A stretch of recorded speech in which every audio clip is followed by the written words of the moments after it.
विक्रमादित्य विद्वान, साहसी, दानवीर एवं न्यायप्रिय राजा थे। एक दिन उनके दरबार में दो व्यक्ति आए। एक ने कहा, राजन, हम दोनों में विवाद है कि कर्म बड़ा है या भाग्य। मैं कहता हूं कर्म बड़ा है और ये कहता है भाग्य।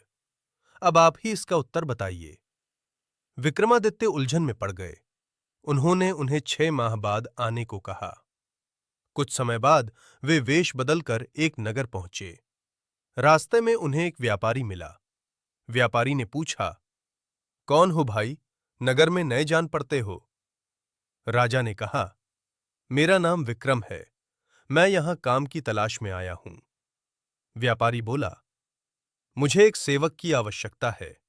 यदि काम करना चाहो तो बताओ, कितना वेतन लोगे? राजा ने कहा, प्रतिदिन 1000 मुद्राएं।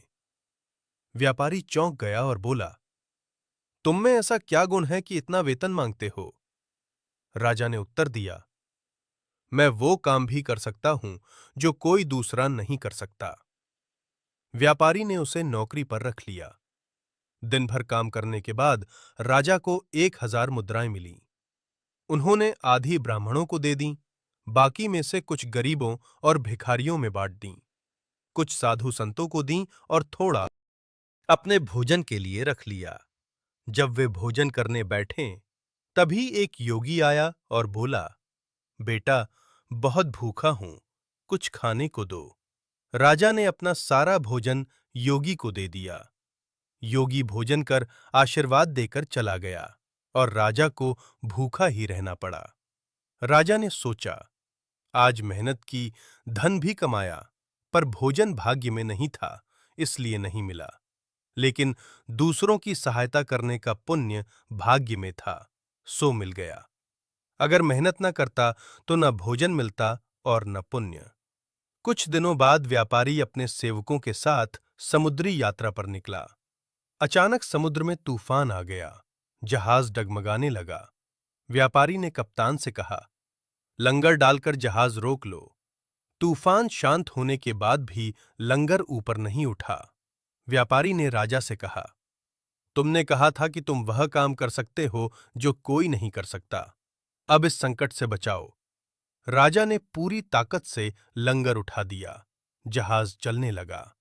तभी एक लहर आई और राजा समुद्र में गिर पड़े। जहाज आगे बढ़ गया। राजा लकड़ी के सहारे तैरते हुए एक द्वीप पर पहुंच गए। वहां एक नगर था। नगर के द्वार पर लिखा था, सिंघल देश की राजकुमारी का विवाह राजा विक्रमादित्य से होगा। राजा आश्चर्य में पड़ गए। द्वारपाल उन्हें महल ले गया। वहां उनका विवाह राजकुमारी सिंहावती से हो गया। वे आनंद से रहने लगे। एक दिन राजकुमारी की दासी ने कहा, राजन, आप यहां क्यों जीवन व्यर्थ कर रहे हैं? आपको अपने राज्य लौटना चाहिए। राजा ने पूछा, लेकिन यहां से कैसे जाऊं? दासी बोली, राजकुमारी के अस्तबल में एक जादुई घोड़ी है जो उड़ सकती है, उसी से आप जा सकते हैं। एक दिन राजा उस घोड़ी पर सवार होकर अपने राज्य के पास पहुंच गए और घोड़ी को वापस भेज दिया। नगरवासियों ने उन्हें देखकर खुशी मनाई। अगले दिन राजा ने उन दोनों व्यक्तियों को बुलाया और कहा, भाग्य और कर्म साथ साथ चलते हैं। ये एक ही गाड़ी के दो पहिए हैं। यदि भाग्य साथ दे पर कर्म न करो तो कुछ नहीं मिलता, और यदि कर्म करो पर भाग्य साथ न दे तब भी सफलता नहीं मिलती। दोनों व्यक्ति संतुष्ट होकर चले गए। कर्म और भाग्य दोनों जरूरी हैं। जीवन में सफलता के लिए दोनों का साथ होना आवश्यक है।